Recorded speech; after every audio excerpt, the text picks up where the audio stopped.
Steps.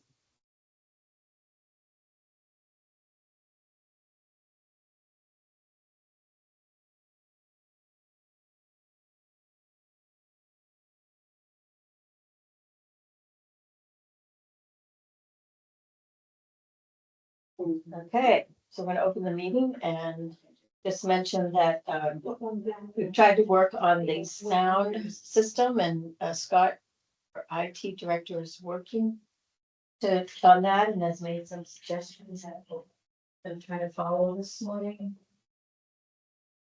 And used for just the sound. And we're working on that. Okay, so we're expecting Scott actually during about 5 minutes, so let's do a couple of things. We've got two sets of minutes, about 2 and 47. I don't think you sent you for two. That was the budget, right? Yeah, it goes down. She says. I had one correction on the 2 minutes, if I may. Let's find them first. Because do we actually? I did the 4-7. I don't think I did the 4-2, for which I apologize. Anybody who's upset. I'm trying to find them. Yeah, fine. Can't remember. Ask Katie. She saw me. She's got them, yeah, if you've got them. where They are they? came on 4-8, Okay, now I'm at 4-8. Okay, I got 4-7. and then the 4-7 came later because I had to make some See changes. that now? I sent them both in the same email and then we found a couple typos. So I only picked up the Resent them. last one, so I apologize. Okay, all right. I did miss them again too. For some reason they didn't show up. We can have a. Yeah, let's minutes. take a moment and look at them.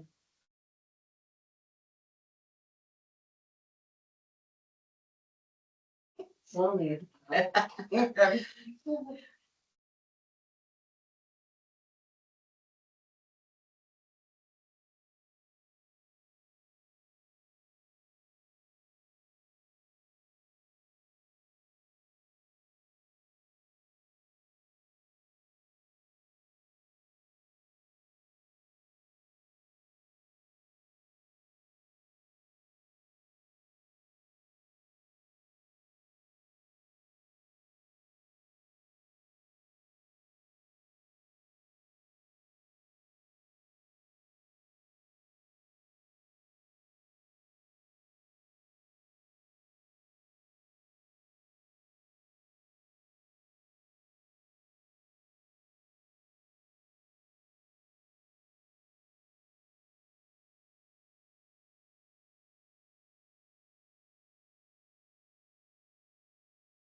You gotta come see me.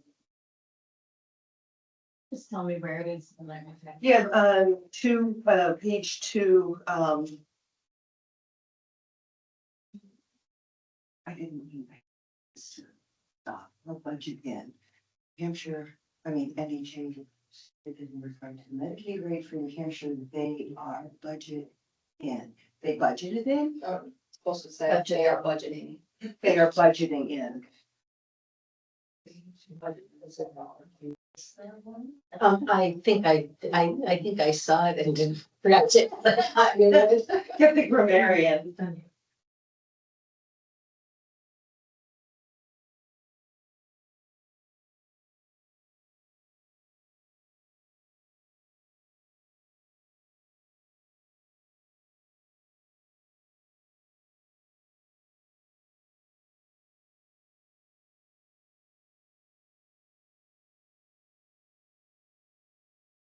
Page 3.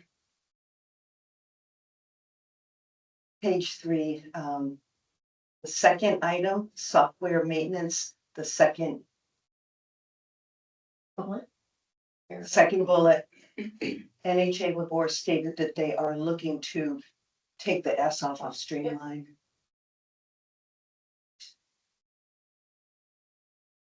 That PhD will be nothing.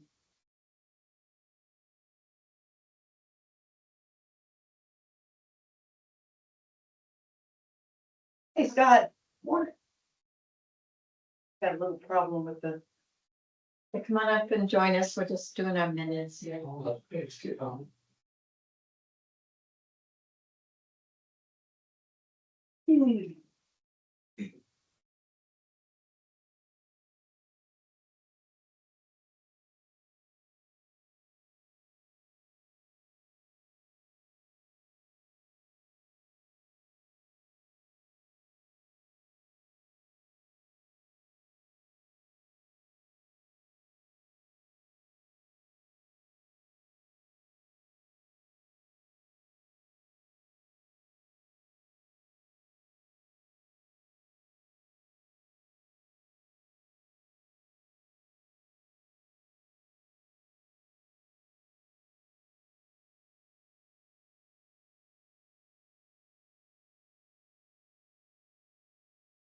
Why did it have to be the nursing home to me? Yeah, I know the.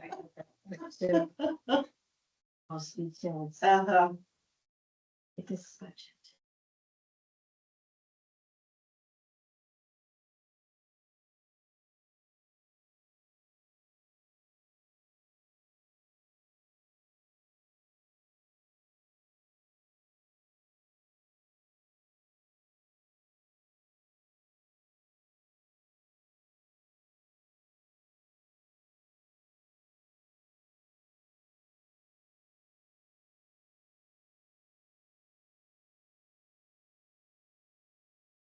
Something new to learn that, I'm remembering this on the budget that, CA Libby stated that while Grafton County is aging, so is the rest of the state. And the other counties are aging faster. It's not something you hear very often, right?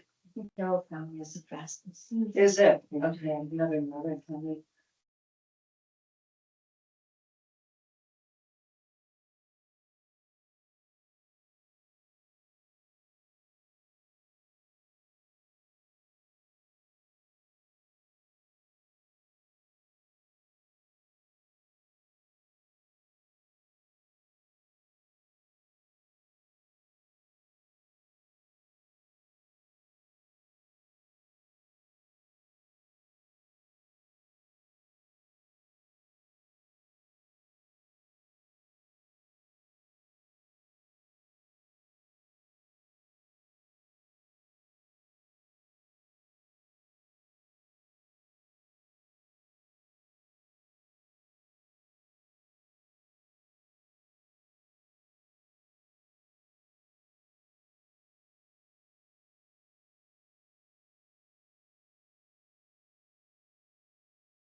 I'm done. I just found those wherever they were. And I had one change because under social services, it was Family Flourish Northeast. That is the new agency that the state, and it was listed as ADAPT. ADAPT is not a new agency, but just a new funding request. Because we have questions about Family Flourish and when it would be up and running. And in the minutes, it said when ADAPT would be up and running. So we just need to change ADAPT to Family Flourish Northeast.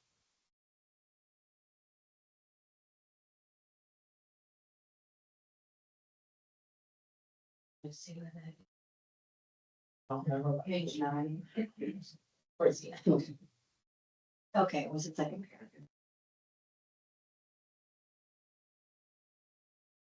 All right, so we have that's, for 2 minutes with him and.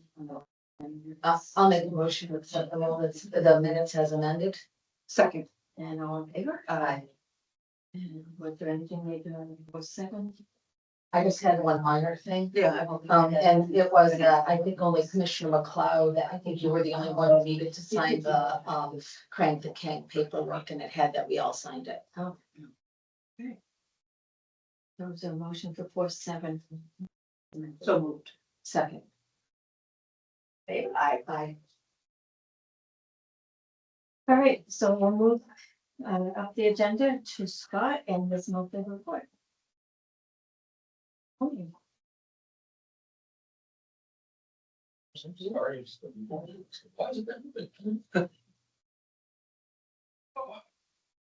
Just was catching up on the other things while they were being.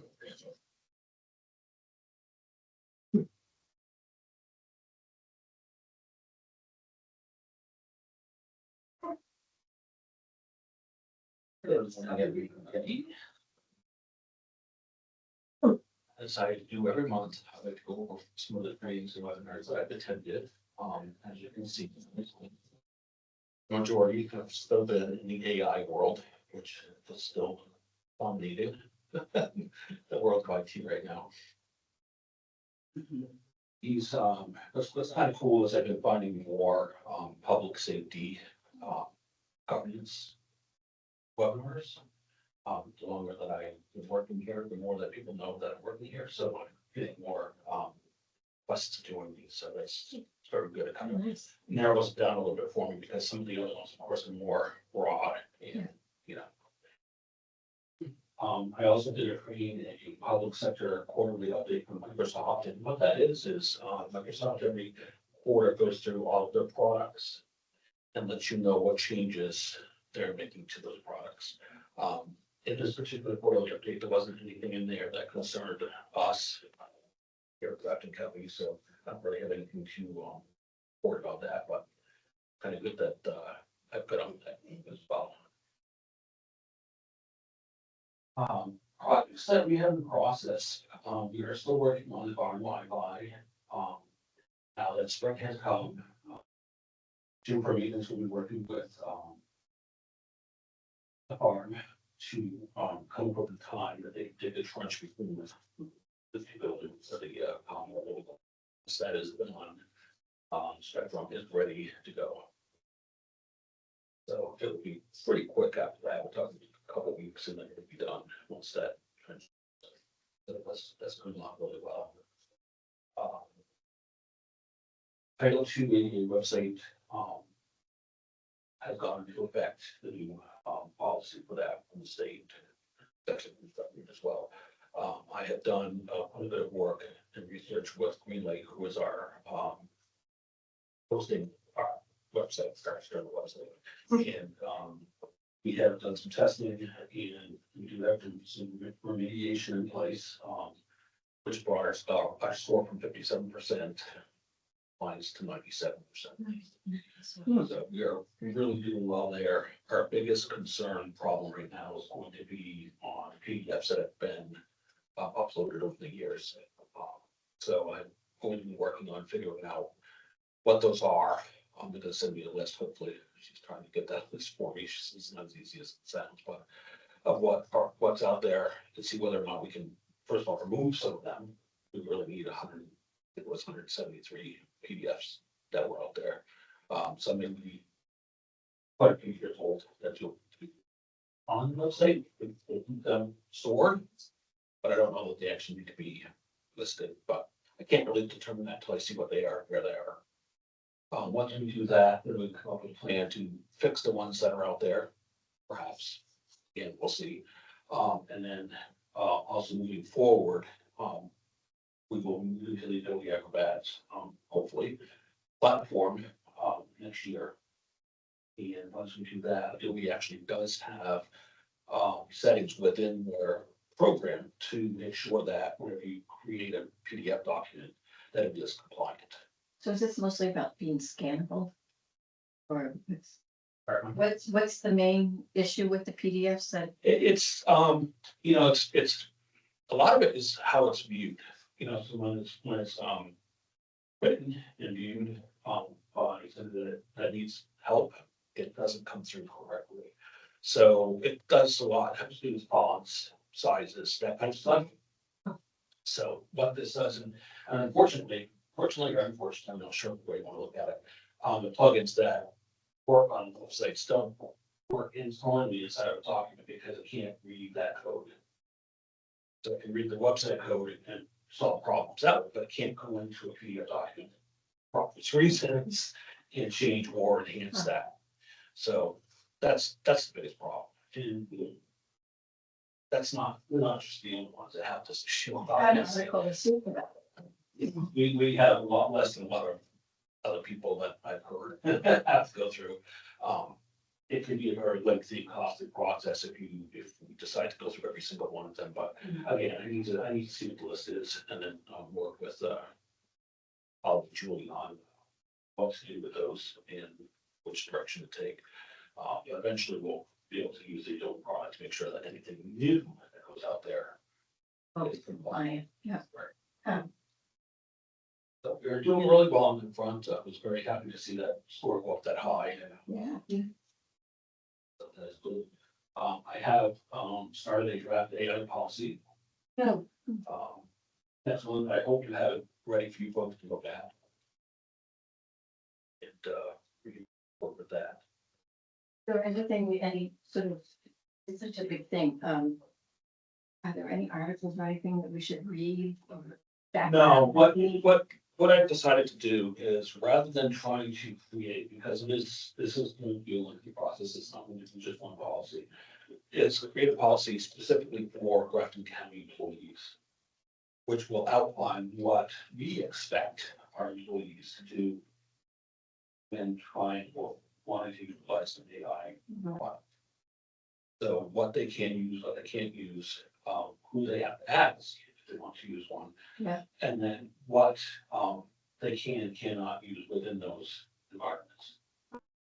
So it's going to be, Good start. it's a start. Yeah. And it's an important start because that's really where we will get hit if anywhere is somebody inadvertently posting information Yeah.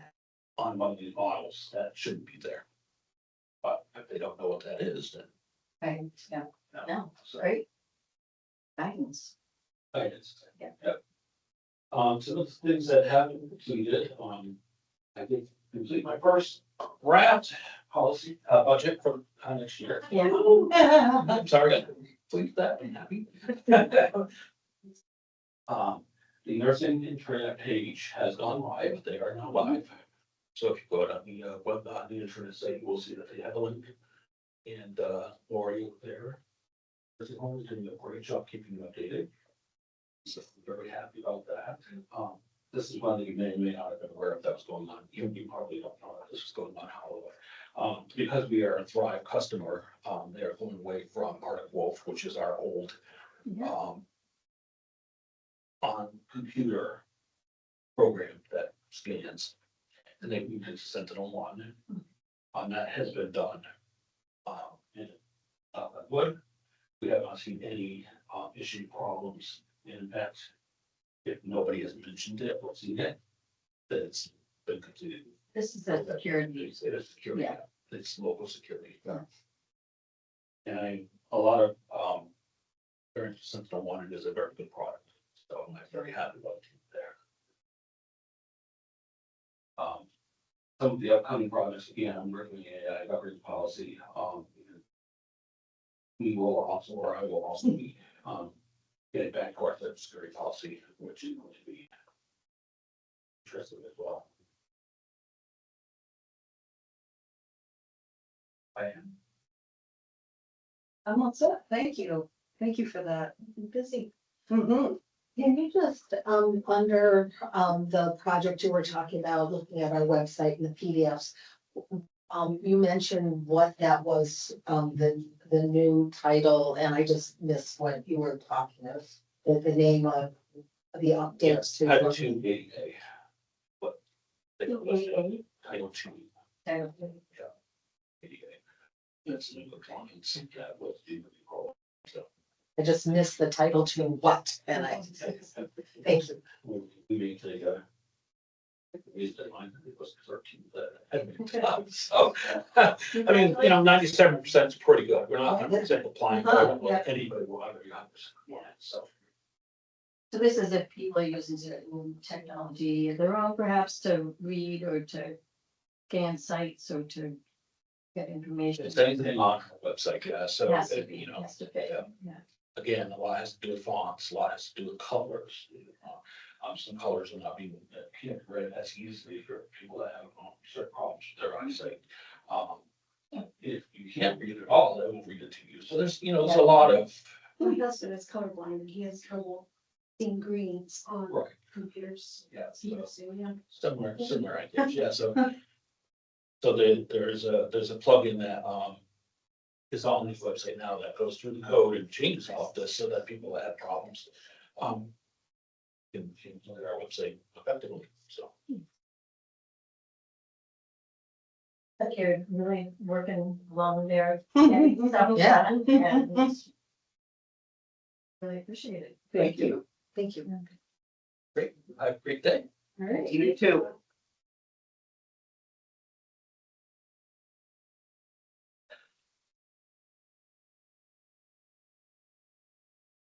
Yeah, well, we said it smelled over there on campus, that's all. Oh, okay. We know why. It's they're spreading manure on the fields. Oh, that makes me feel better. Regular smell of this time of Well, year. it's spring, here we are. Yeah. You No, I thought it was something, It's strong. I thought it was something that I was hoping. Possibly toxic. In the building. Yeah, oh, yeah, Right. I clarified the spring to Okay. everybody, this is not me. But to be honest, the smell outside that is distinctly manure. Yeah. If I grew up in farm country, so Yeah, that's that's its own fine. base smell, Yeah. but the way it's transformed inside the body is bad. less. Pretty Smells bad. like food gas. It does. Okay. Register Monahan, he's, I'm doing this.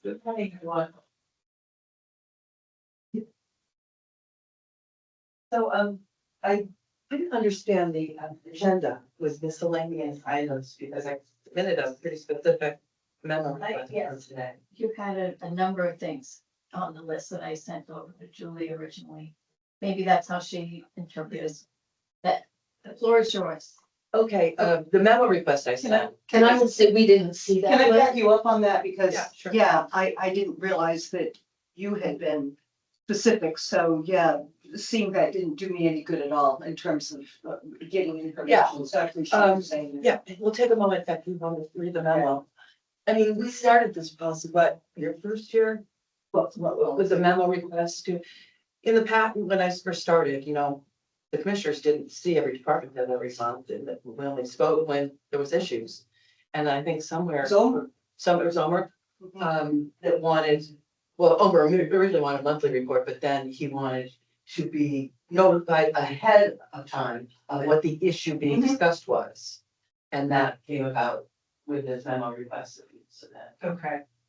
And so sometimes it doesn't translate because the citizen doesn't read that in the minutes, doesn't know what the request is, so they don't read it. It's not published. So we could just highlight what in this particular case, I would like to restart the security committee, and I referenced the minutes of, it was February 4th, 2025. For background for the public and for Commissioner Hedrick.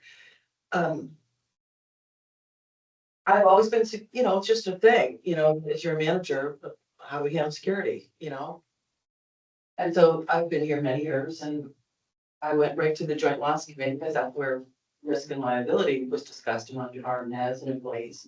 And out of joint loss, we would occasionally have meetings discussing security, and Brett was involved in that, and we formed a policy on how to notify in case we had an emergency over the phone system. And, we had panic buttons here, and we ran a few tests that didn't go well. And so we'd incorporate the sheriff occasionally to try and, iron some things out. And Sheriff Stigler was not that cooperative. He stressed that he didn't really have oversight of this building, and he was always on transport. So that led me to reach out to the local first responders, Haverhill PD, Bath PD, Claremont PD, to just come do a walk through the building. You know, if they're gonna be the first ones responding, they should at least understand the building. And that didn't really, the sheriff didn't follow through with any of that, and that was maybe 2 years ago. So anyway, when that incident occurred in the nursing home and it prompted the sheriff and the nursing home director to talk about having a separate sort of security committee instead of security joint loss. That's when the security committee was formed in December 5th, I want to say, of 2024. We held our first meeting. So can I just ask, Sure. are you more comfortable if should this be non-public? No, That's in security, okay. well, we saw how that went a few weeks ago. Anyway. So I've been very cautious about discussing security in public, but this is gonna be a general discussion. It was stated in the minutes of February 4th on the 2025 that both Commissioner Hedrick and McLeod, Hedberg, I know, someone, Hedrick, sorry, I apologize so much.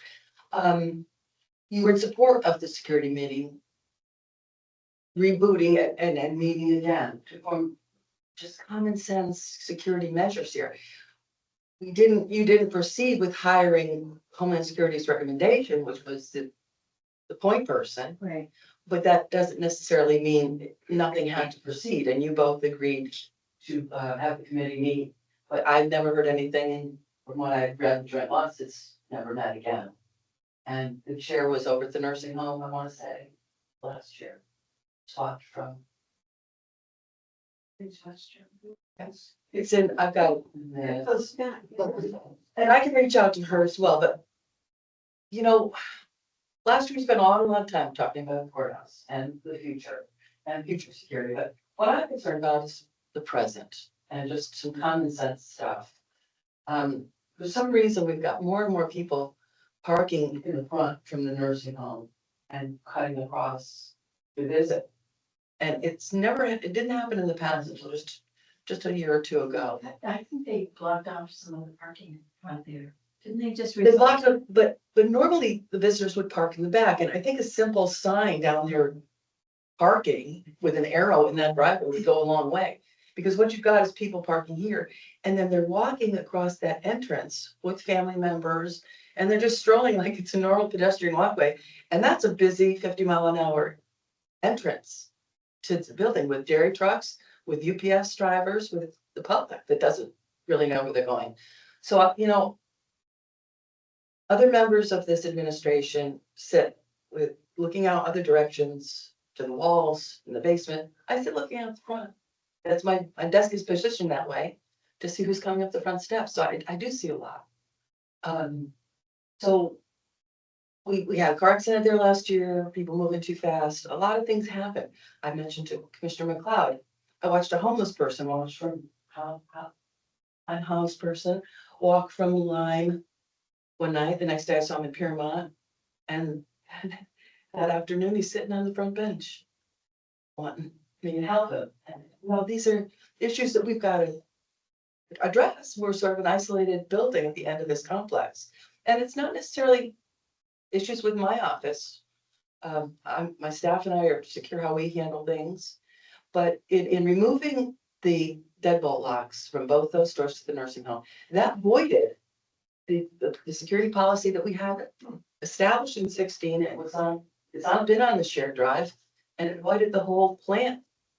And then we had a unfortunate situation with the active shooter at the Haverhill schools.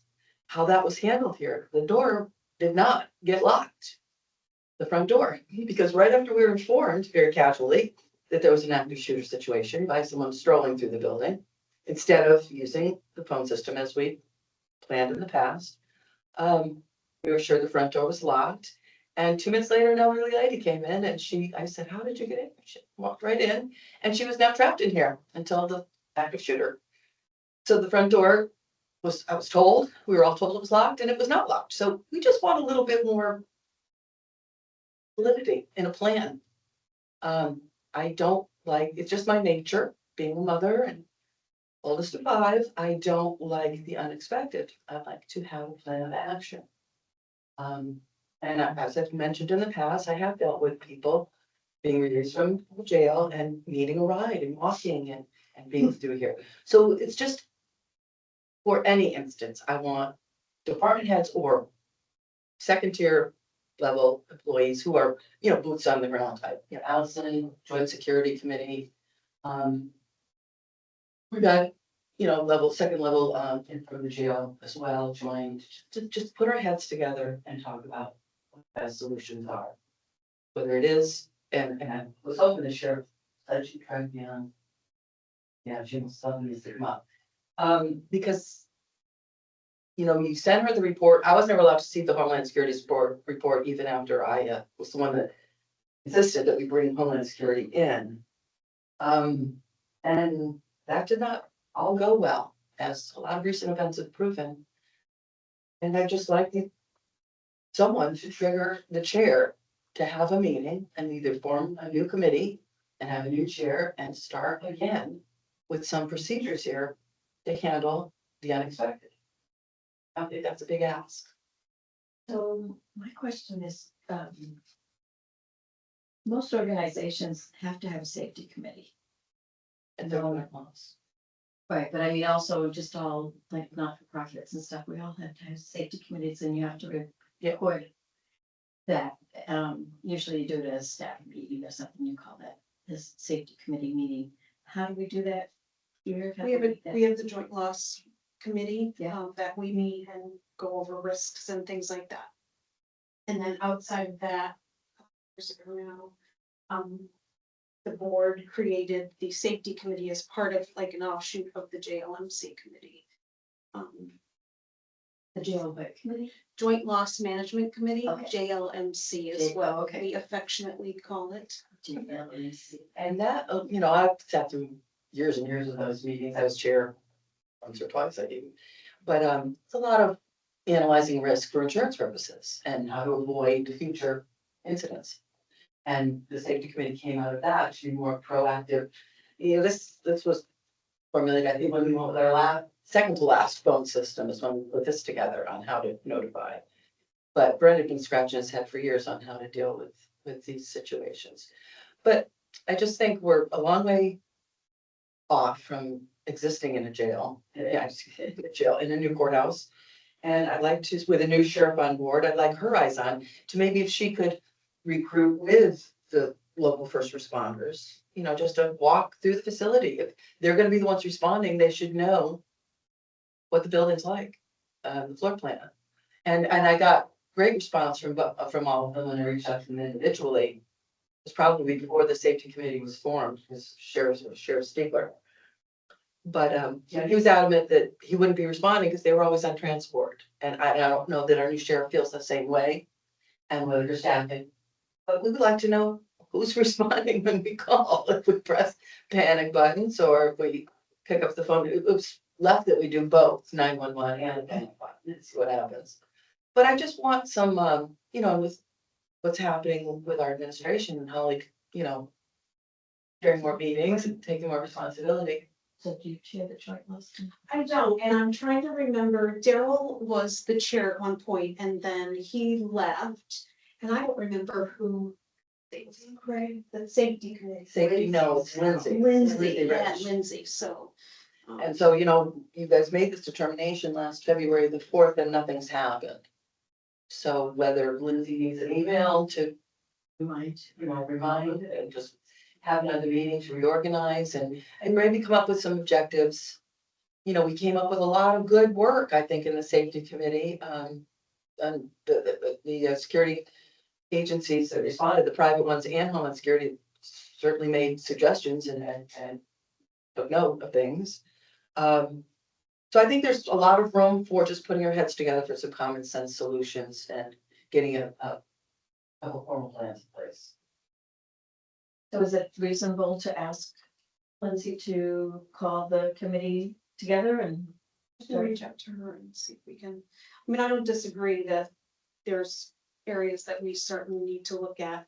We have such a complex campus, right? Everybody's so isolated in a sense. Everybody's building has different, so it's a big area to focus on. So it's a matter of, it's gotta be a really good plan. And so it's a challenge for sure. And that's where unfortunately it would have been to have someone dedicated to that because as. We all know. Yeah. And that didn't come up this year in the budget. Yeah, no. Well, I can give you a year and 4 months of minutes of the discussions and the conflicts. But putting together an administrative building plan or, plans specific. Where it came up and where my conflict was because Craig had an open position in his budget. It was going to go under his authority. And I said, this needs to, and Homeland Security agreed, it needs to be under the authority of the department with the biggest reach, and that is dispatch. Because if there's a major problem, dispatch should be in charge because they're bringing in the other first responders. So I think from a objected completely for being under Craig just because it was for him to have his emergency plan in place for Medicaid or his insurance. But just having it fall that way budgetarily because it happened to be an open space didn't make no good sense. It just made sense at the time. So does perhaps Primex has a draft plan or template plan that could be used? Sure they do. And we have one that definitely needs a lot of updating, but I think that's, And I think IT needs to be included. Absolutely. Because that's where so much of the risk is. And if we are going to utilize the phone system in any way, that would be back to brought in, and that's, dispatch as well. I think Tom is instrumental in launching the new phone system in that phone. So let's give the commissioners a chance to. I think we can start a conversation, reaching out to Lindsay, for instance, reaching out to Primex, but I cannot support the motion. And the reason why, the motion for folks online, since you don't have this before you, allow the committee to meet and apply common sense measures for the complex. The last sentence isn't part of the motion, it's just commentary. The Board of Commissioners are responsible for the safety of the complex, and they have neglected their duty. I would have serious concerns about starting up the committee with regular meetings again because of all the complaints that I heard from staff and department heads that attended about interstaff, interdepartmental attitude and the tenor of the meetings that seemed to go on for a very long time, could be heard way, by folks just, what do I want to say? Loud discussion and disagreement could be heard according to staff. I didn't hear it, but according to staff and department heads. And so it seemed, I was always worried, given what I was being told by department heads and staff, that this was not necessarily this is not necessarily a productive use of everybody's time. So I can't support starting it, but I can support picking up where we left off and looking to see about possibly, coming up with a security plan. So I think that starting up, then I was able to refresh my memory on the meeting when I pulled up the minutes. And I think revisiting the committee and see where we're going to start. I think the motion itself is overly broad with make common sense measures, because I think that there could be so many, it needs to have measures brought back, with recommendations, which certainly could be put into a motion, but I think a blanket approval is not timely at this point, but might be in the future. But I would support reaching out to the current chair and see about restarting the committee and go from there. I can send Lindsay an email and if she can reach out and. See if anybody wants to rejoin. I think that might be an issue. Well, I'm not They sure go we to need to. jail and I guess, I don't know where it's do we need to, I don't think we need to go to JLMC. We meet tomorrow, actually, at JLMC, so Oh, really? I can update, So the joint loss committee does meet regularly. Quarterly. quarterly. Yeah. And I didn't see any minutes from January. I looked online. To Commissioner Piper's words, and I'll be at that meeting. Can anyone understand the poor judgment that was made in this complex over the last few years that may have led to conflict at the security committee meeting? I can read from the minutes where I would lone objection to a brand new employee being the chair of that security committee meeting. I can't, Right. as a commissioner, somebody who has decision-making capability with my fellow commissioners regarding the entire campus, I can't dispute what department heads and county employees and county staff had the discomfort that they had reported to me. And so I said back then, is this a productive meeting? And so it will be interesting to me to see if other members besides Register Monahan do want to rejoin. If they do, then that's terrific. I don't know what's in the minutes. I didn't, whatever. But I am responsible to the complaints that I hear, and I hear so many of them over the years.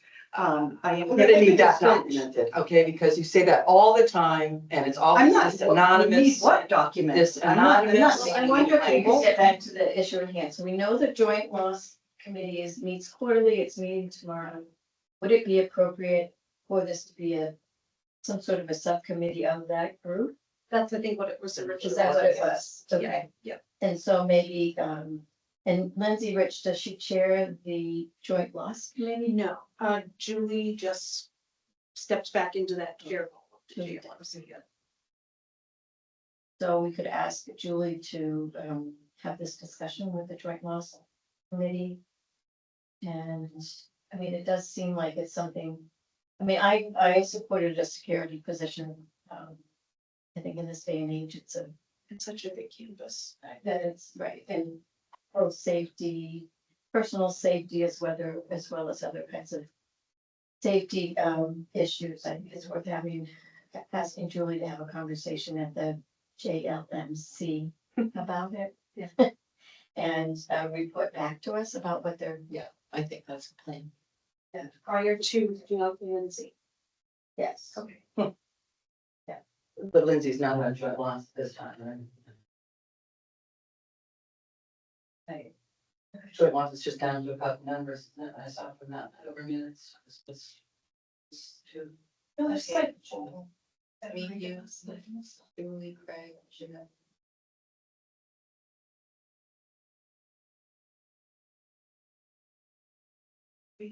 Yeah. Well, So we'll Commissioner keep you Avery updated. was the liaison to the, and he did sit in on a few of the meetings, but he didn't have much input. But But we could look at that, whether or not one of us would. That's. and I'd like Commissioner Piper to stop saying that things are explosive and loud unless you try written We've heard that. confirmation of that. I'm saying heard that. Now, Rich, Tamara, you've had other things on your list. Was this? No, this is plural. It says items. You said you had.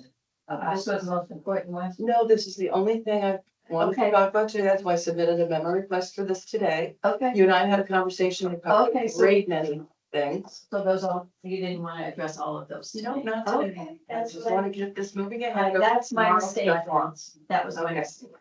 Sorry, I didn't realize it was just one thing. Okay, All right, thank you. I thought that's why we sent the memos. That was the origin of that.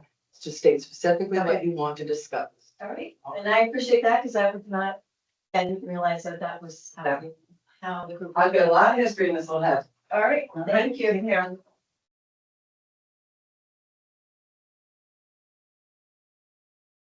I said, well, go back to both of you, what she listed. Yeah, no, we didn't see that, Okay. and I didn't see the memo. No, I saw this memo no, request. that's fine. No, It's but my just long time. whoever, me. Yeah. I'm sorry, I don't want to throw anybody under the bus.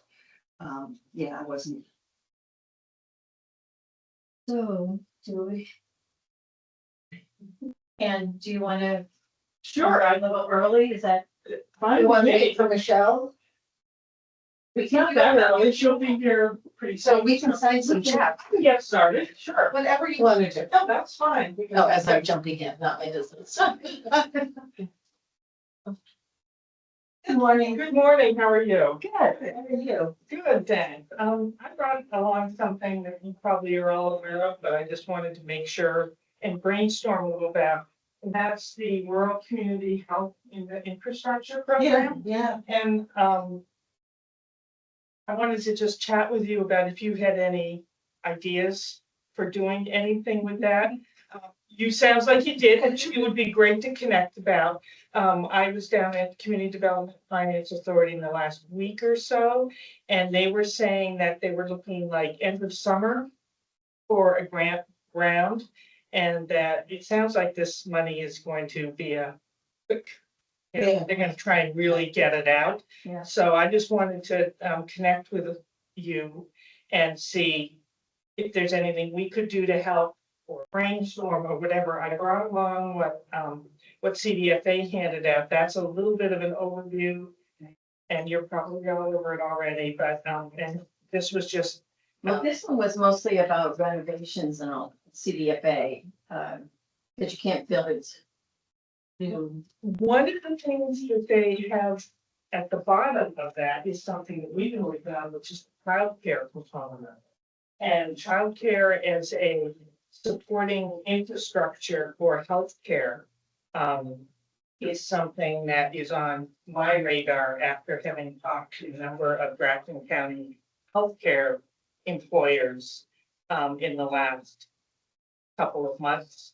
It's a real attraction and retention issue. And came Yes. across my radar that in Sullivan County, you know, they're building a childcare facility at the county to support their nursing home and other employees. And I just thought I would be remiss not to Sure. raise this issue. That's Sullivan.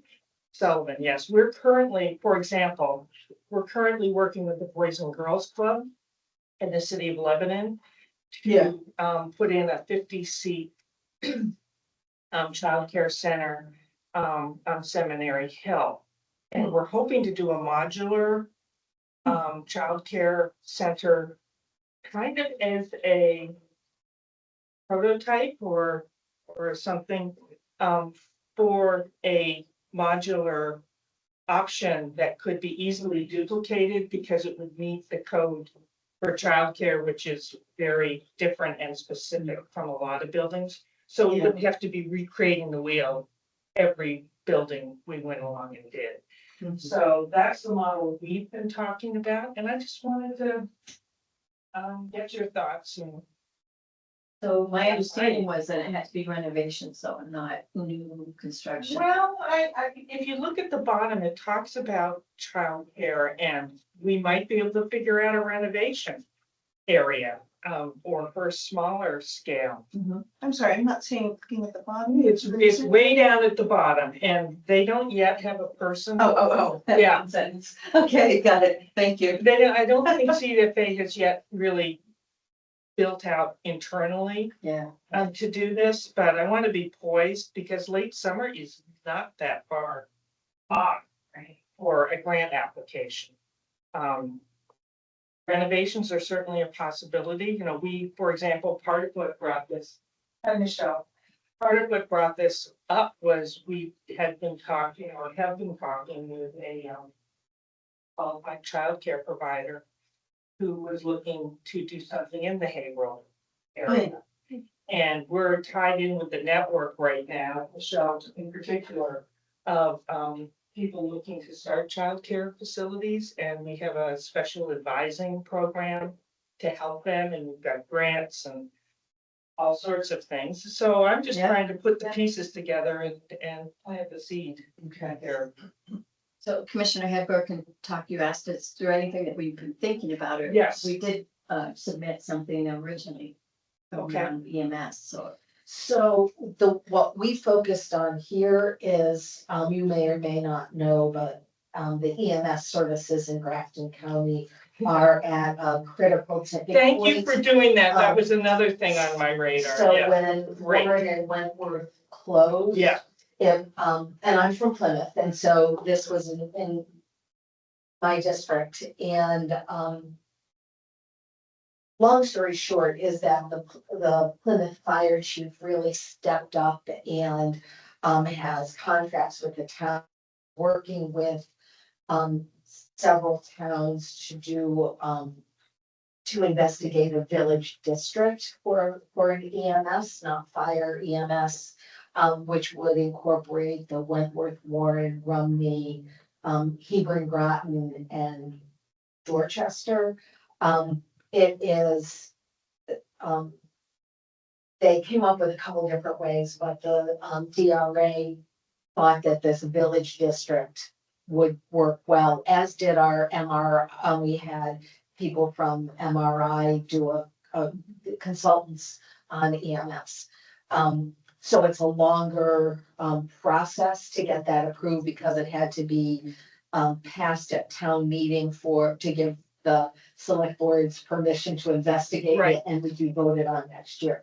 But what we worked on, that a proposal that went in with the first round, looking for funds from the federal government before they were awarded, were, to look at, workforce in terms of, try to meet their goal, workforce to get more, trained EMS, some renovations, of a, the thought is the old rest area on Route 25 in Yeah. Rumney, and an empty building owned by the town of Rumney, so they were looking at, there's some new construction that would need to be done that we were advised couldn't be in the grant, but that building needs to be renovated. Okay. And then so one-time fee, startup fees, equipment and so on and so forth. And the way we, Commissioner McLeod and I, got this together in a very short order. I will say, she mostly did, and I made some phone calls and whatnot.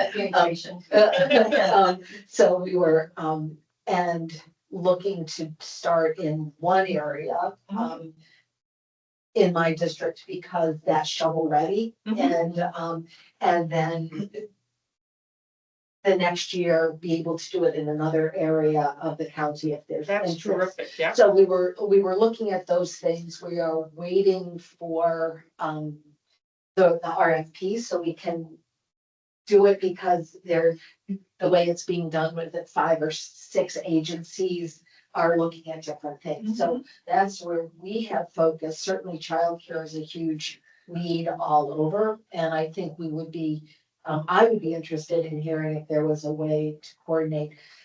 The concern, probably not only New Hampshire has, but all the states have, is if you don't spend the money, you lose it, which is why they got it to these different agencies. But we'll have to see how that works and if it's distributed from those agencies in a timely manner.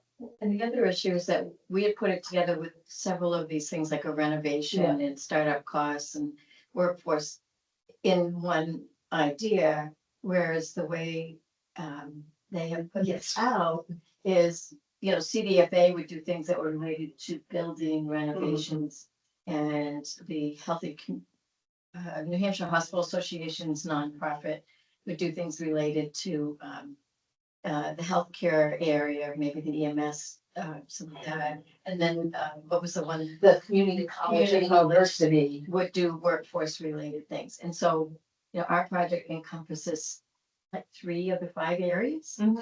So not sure, haven't quite figured out how some of that would come together in a project that wants to do several cuts. Oh, I get it, yeah. Yeah. You need partners and, Yeah.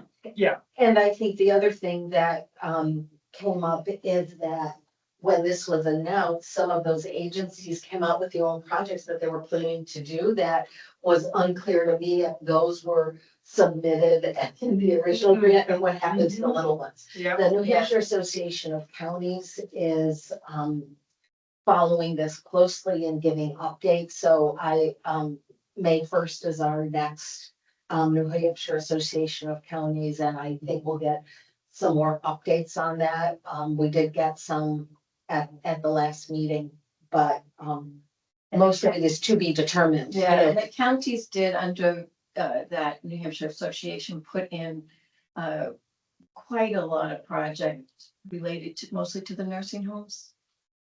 And there was some EMS in terms of how the counties would work together more on the communication systems, because they were.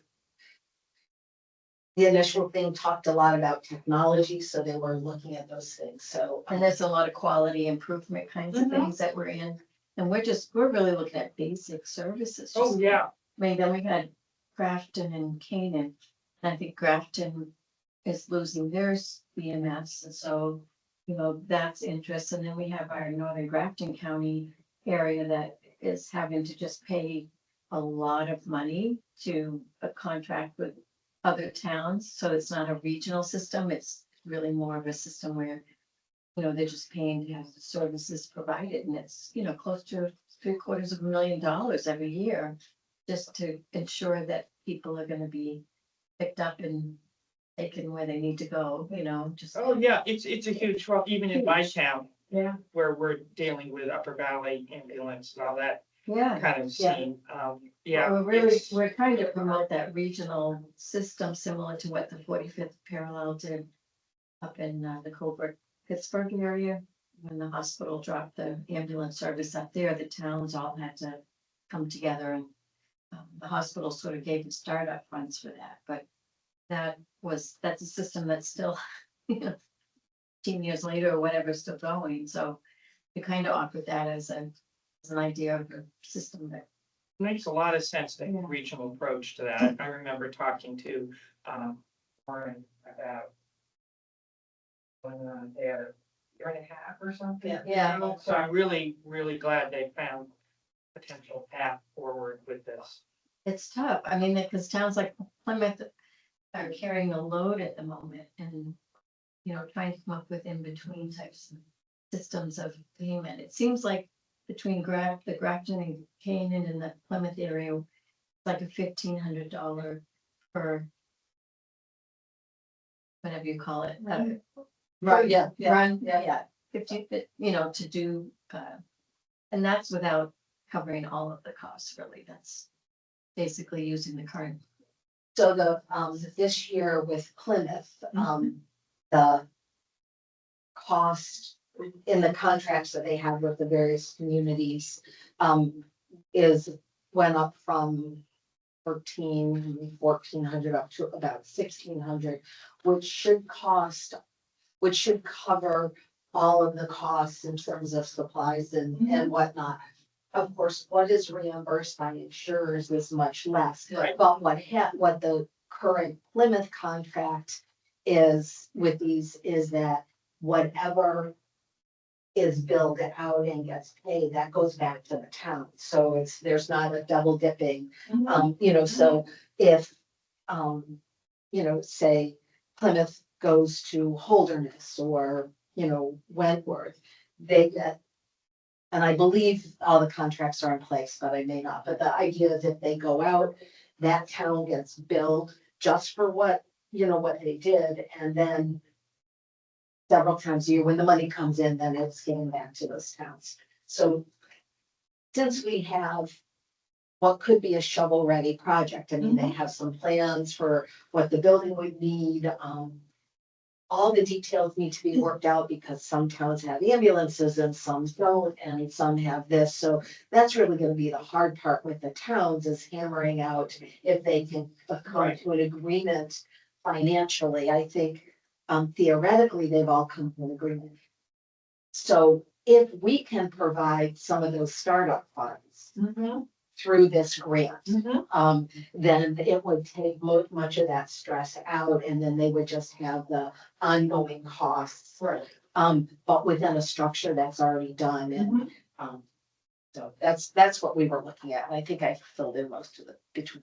Well, that sounds great, and having a model that works to replicate in other parts of the county Yeah. would be, because this is not a one-up problem at all. And the other concern that they're now talking about is this is all EMS. And Mhm. interestingly enough, EMS is not a mandated service. So you don't have to provide it in your town. Whereas fire and police and whatnot are, which makes it very hard. Because if they say, no, we're not billing, then what happens to those people in the town? Someone will come pick them up. But one of the things that we've heard and was mentioned, I believe, in the study is that a lot of, since most of this, the municipal ones are with the fire department, and then there's the nonprofits and whatnot, but the fire portion is not far behind the EMS and not being able to do it town by town, so that's probably one of the next big worries. And then we're hearing, you know, the cost of the ambulances, the cost of the fire. Oh, yeah, You it's know, amazing. from Littleton, it's like $2 million to Yeah. replace their ladder truck. You know. And you so- have them sitting in one town and then just across the line, there's another one because everybody's running their own. fire departments. Yeah.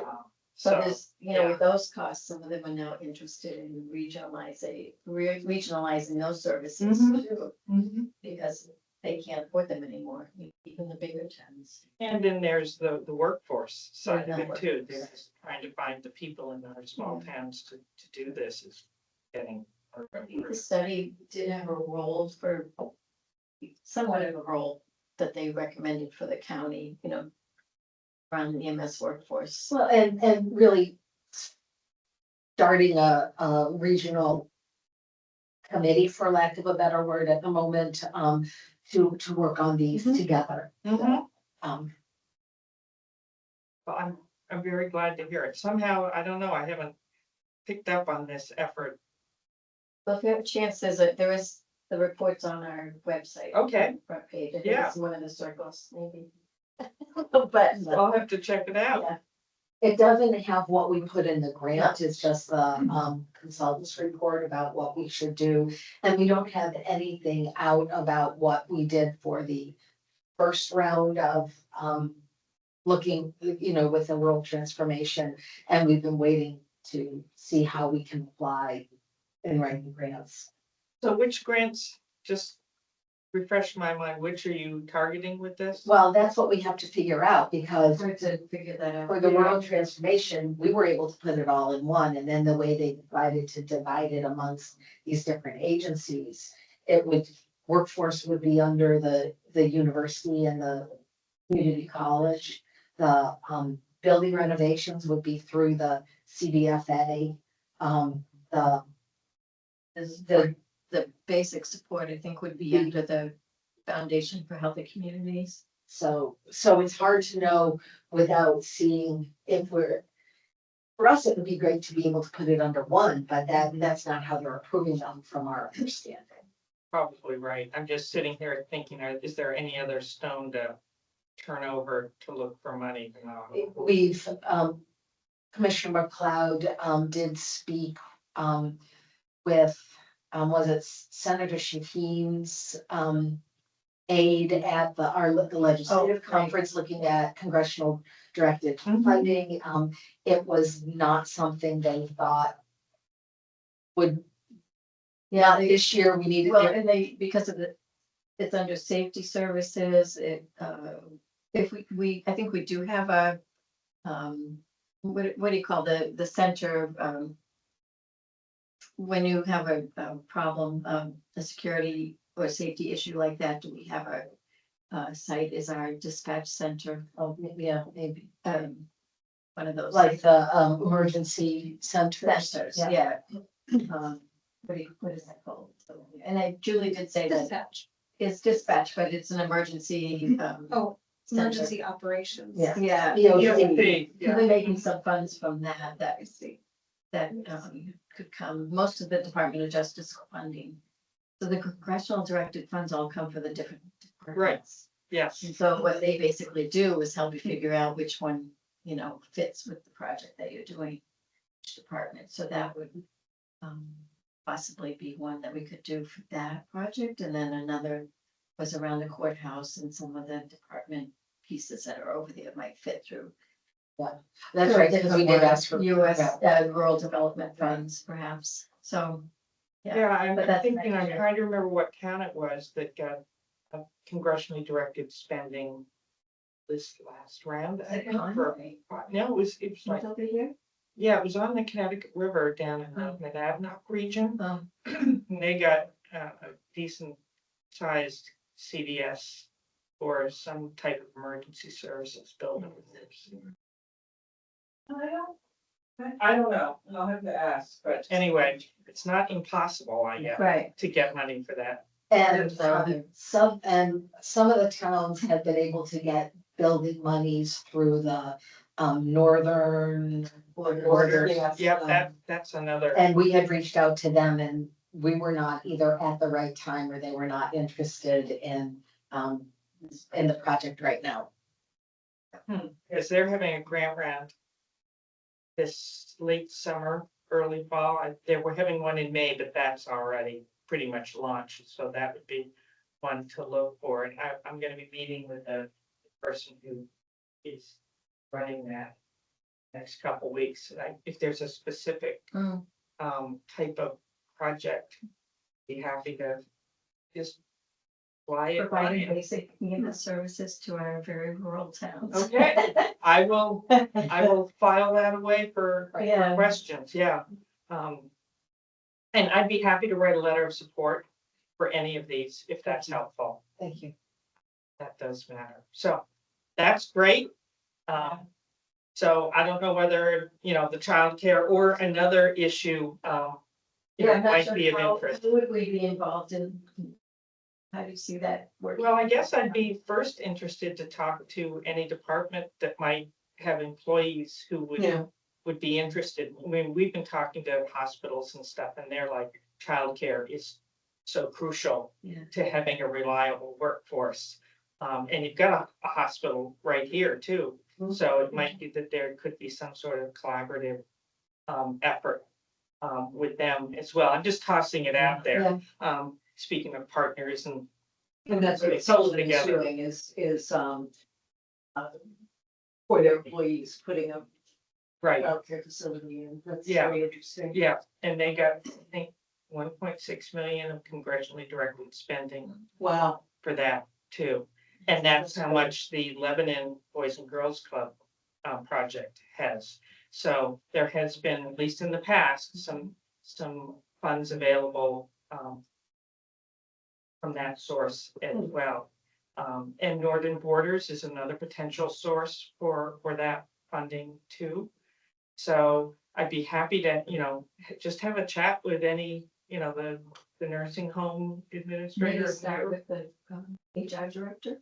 I'd be happy to It's a good idea. do that. But I wanted to run run it all by you folks first. Yeah.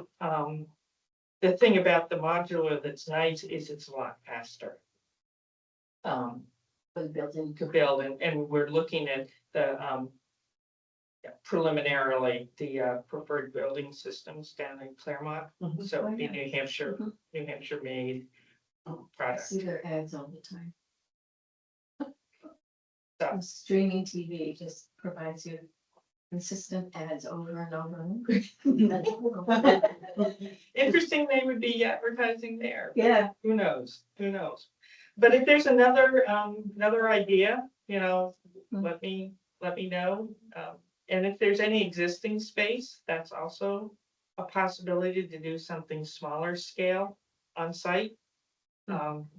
Speaking of renovations, that's also a possibility. I mean, Michelle's been we've been talking to childcare facilities all over Grafton, a little bit of Sullivan County.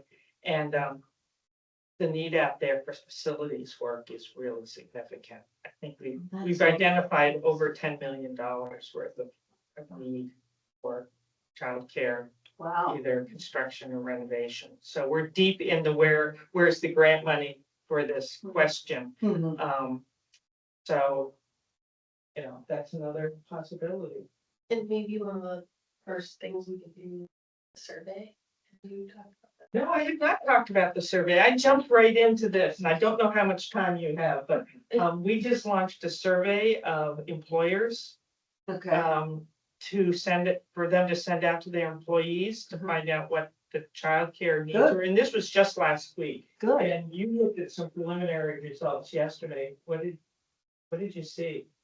There's a need. Well, when I read through all the comments and it felt like almost everybody who filled it out, had a comment and it's a very, every single story was very intense about the struggle and, it changed my work hours for this, or I'm stressed out all the time, or we can't buy a house because we have to pay for childcare and we gave up our search because this is, happening here or there, but I think we're definitely getting a lot of interesting data back, and we wondered if, maybe the nursing home and, the, correctional facility could send out to their employees, and so we could, because we have, most of our employers are further south, so it would be, Yeah.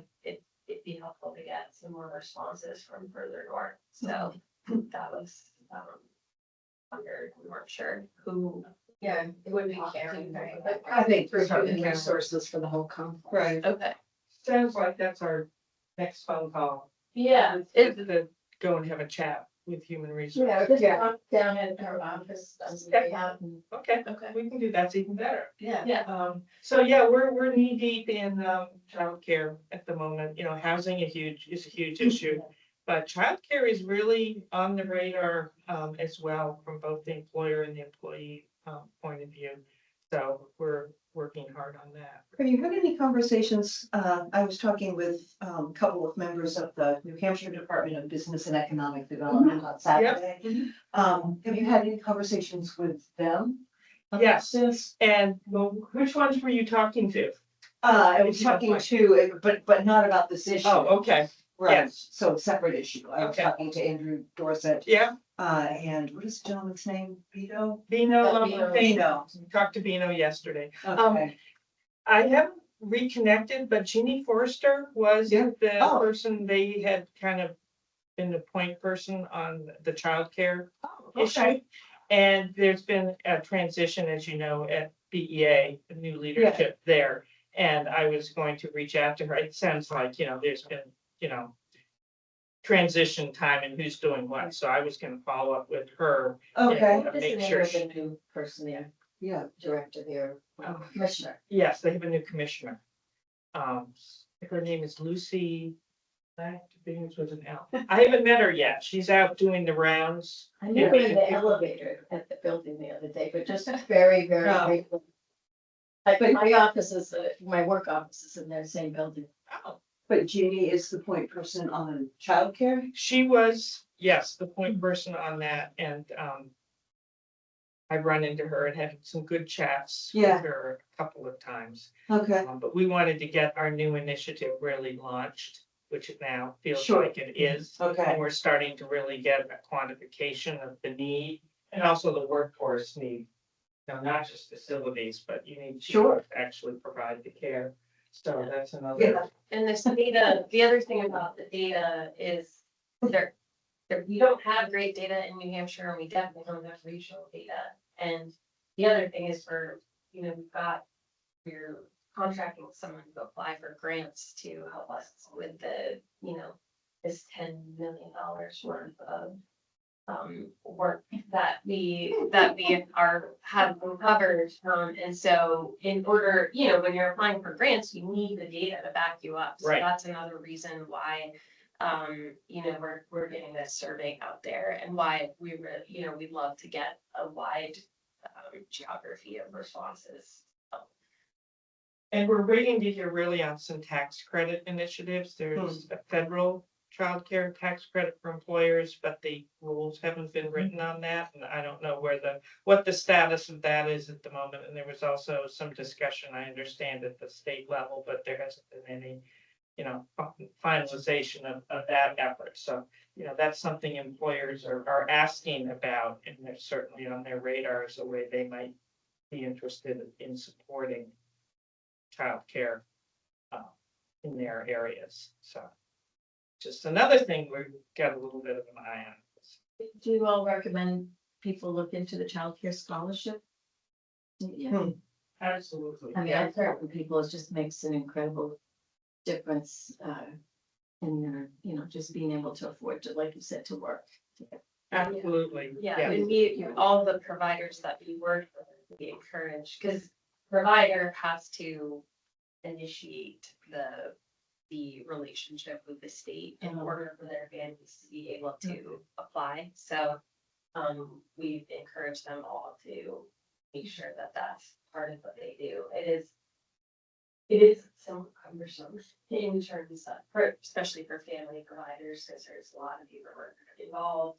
They also get paid a lot of, in most cases, you know, charge people a week in advance, but they have to wait 2 weeks after they've provided the care to get paid. So we're hearing and definitely encouraging changes. Yeah.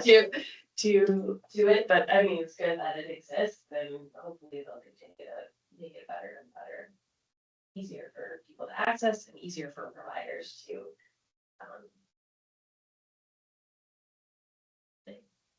Have you worked with the folks in Littleton and the Industrial Development Corporation at all? Are they open to conversations around?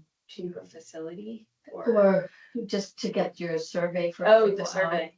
Well, we are focused on the Upper Valley with the survey. Oh, okay. So, So far, but yeah. the idea is if we are able to put together something that works in the Upper Valley, This is your couch funding, right? that Yes. supports it. yes, then hopefully we could expand beyond that area. But Haverhill is in their definition of the Upper Valley, so Working, yeah, back and forth. there is, yeah. Absolutely. So, you know, I wish, you know, we could work over in Plymouth too, because I think there's a big need over there too. And maybe, you know, I just heard that and I don't know, it was not in any official capacity, but that the college is no longer going to run the daycare that they've run for, 30 some years, and it's going to be taken over by maybe Boys and Girls Club. Which college? It's Plymouth State Plymouth has State. their child development center that's been there since, I mean, I've lived in Long Plymouth time, almost yeah. 30 years, and was there well before me, and someone mentioned that they heard it was going to be, That rings a vague bell, but I haven't really been, I know. and I didn't look it up, I Yeah. heard it in passing, actually at a child birthday party, so it wasn't, it wasn't. anything Reliable official. source, right? It was someone, it was someone who works in the college but doesn't have children, but, Yeah. it was. So I'll still look into that. Yes, But, you should. because we've been working with somebody that's hopefully taking over the childcare in Holderness. And work with family providers in Plymouth. Yeah, and again, it was it is not Yeah. in any way official. So we could just do some light, you know. And I didn't think of it until you were mentioning it. I'm like, well, I could have Googled that, but I couldn't. To do that too. Yeah, Yeah, yeah. there's a lot going on in this area of work. Yeah. Which is good. Needs to be work. So we continue to provide business advising and grants and all that sort of thing for childcare providers, but probably we ought to give a little update on some other things that we're working on. So Michelle, you want to do a little micro enterprise? Sure, yeah. So, the exciting news on the micro, program is that we were awarded an additional, 22,000 for equipment grants for this current program year. So we will, once we've gone through all of that, we will have, given out 72,000 in equipment grants, which is the largest amount that we will have ever done, I believe. So that's really exciting. There's definitely, we applied for it because we got so many requests, for the equipment grants. So, we're really excited about that expansion for this current program year. And of course, we put in our application for the next program year, so we'll be hearing the results of that in the next month, I think. So, yeah, I mean, I think critically, we had expanded capacity, in the past year, another staff member who's, done a lot of work on this, and that's why we were able to apply for those additional funds. Otherwise, I don't think we'd be able to handle the workload of getting them all It's up. very labor intensive to buy these items for somebody and make sure that the traffic is Yeah, all right. to make sure that they meet all the requirements and ask all the right questions and follow up and when they want to search the item. Once they've gotten approved for one item, and we're usually able to handle all of that, so. The 22,000, how many people do you think could be impacted? I with will this? probably be able to do about between 8 and 10 more equipment grants at that when they. And we heard of our micro clients on the radio. Oh, yes. I was getting in the car at 7 p.m. Last week, and I hear this voice and I'm like, I know her. And then she's telling a story about her business. And I'm like, oh my gosh, that's Hurry Slow Hat Co. Oh, yeah. That you probably I've talked about her several times here because she's in her 3rd year of the micro program right now, so we've been working with her for 3 years, and she was interviewed on Marketplace. Wow. I was like, oh, is this NHPR? But no, it was NPR. So yeah, so she they kind of told her story on how she got out and hit the road. She was driving all over the country, bringing her product in and getting into stores all over the place, and then has moved her business on Main Street in Littleton, and plans to stay there. So She was featured somewhere else too with that move to Main Street, and I can't remember where I saw that. She was- she's won a few SBA awards as well. So there's more of it. Yeah, I don't know this person, so, what's this person's name? Her name is Haley Hampton. Okay. Yeah. And what's the product? So she's got a few products. She's a Okay. graphic designer that she has kind of created all these patches that she puts on products. The big one is like the trucker hat. And so her kind of like signature scene is a design of the view from Artist Bluff. So that's the one I see.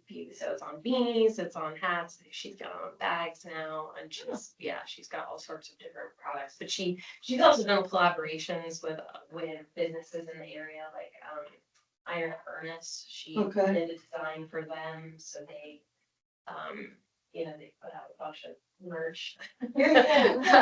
Interesting. So it's cool because especially the idea that I don't know, people in Denver are walking up to you from Artist Bluff on their hats. I like that. But yeah, she's very hip and she's very good at social media. So if you find her on Facebook or Instagram, she's got all sorts of reels and they're, she's very clever about what she puts up there. So, yeah, just a fun success story. Nice. Yeah. And lending and DRTC, Dartmouth Regional Technology Center, still going strong. I drove by next door up in Centera. And the building next door, which is a DRTC tenant bought and is completely renovating, they have more trucks, and Turner Construction is working on it. I mean, it is a big deal. So that's going to be a real boom to Lebanon. We're still crunching the numbers for possible expansion to create more lab space. There's really strong demand for kind of medium-sized lab space because you can't get that anywhere else within hundreds, probably Boston. So we want to keep those companies here. So we're working on that. Enterprise Center is still going strong in new tenants and all that sort of thing. And next door, the building has been purchased and is being renovated, and we're gonna have a party once they get close to opening to bring those tenants over there, which are new small businesses. So some of it's already open there. The Soapworks that's open. Have they? moved. Okay, They opened, and I haven't. this must be really recent. Like I just bought last soap. week. Okay. I bought soap on Tuesday. Oh, you bought some. Because, and I haven't gone into new space, and when I went by their old space, there's a for rent sign. And they had rented that other space, so it's very exciting, what I've heard of going into that space. Yeah, Well, there's a we're- lot of Yeah, construction. and we're connecting with some of the small businesses coming in there to help them with business advising and lending. So it's a really nice kind of collaboration. We're in good contact with them, so hopefully that kind of corner of town is gonna be a little Yeah. bit a buzz. Yeah. With all this good activity going on. So we're seeing strong demand for these small loans from businesses. The micro loan, been pretty popular this year, so we're looking for potentially getting some more money in to increase our. Other thing. What else is there? There's a few things going on. That's great, that's great. So we appreciate your time and your support. If there are any other questions, I'm happy to. No, but if you hear of money for our EMS project, please let us know. Yes, and if you, yeah, we'll go talk, we'll connect with the HR people and see Yeah. if there's anything we might be able to help with on that. That's great. And if you hear of childcare needing, Yeah. childcare, not just in Upper Valley, we have advising and grants available countywide for childcare, so. I just feel like the Littleton area is bereft of childcare. You're singing Michelle's tune, yes, we'll try and do. We're working on. I see it on Facebook all the time in the different community forums, people looking Littleton, Bethlehem, yeah. Yeah, Yeah, and we're also, we've got our ear out for how we can help Franconia Children's Center. Yeah. I don't know if there's any way to make that do anything there, I don't know. Yeah. And then, I mean, the Boys and Girls Club they'll be opening their, songs up in. Is their start date for that? That's exciting. Yeah. They have already been, already hit spots, but, yeah. And Sam's mother-in-law is helping out with the person that's hopefully gonna be opening up in April, so, she's part of the team, so that's. it's a small world.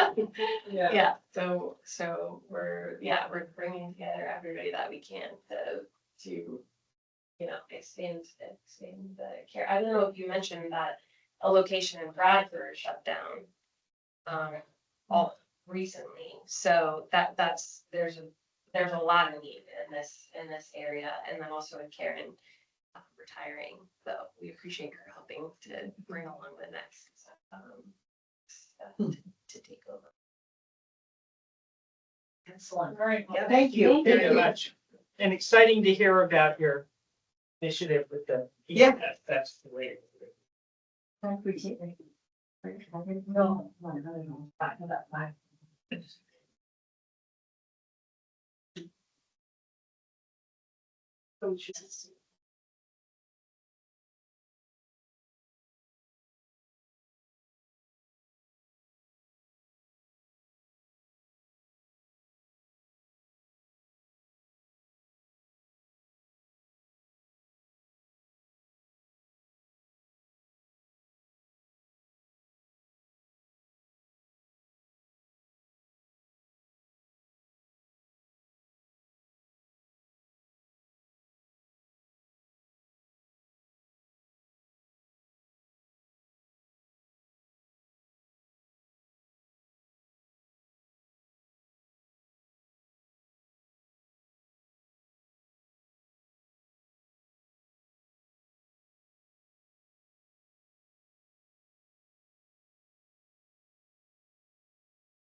Kitty splickety.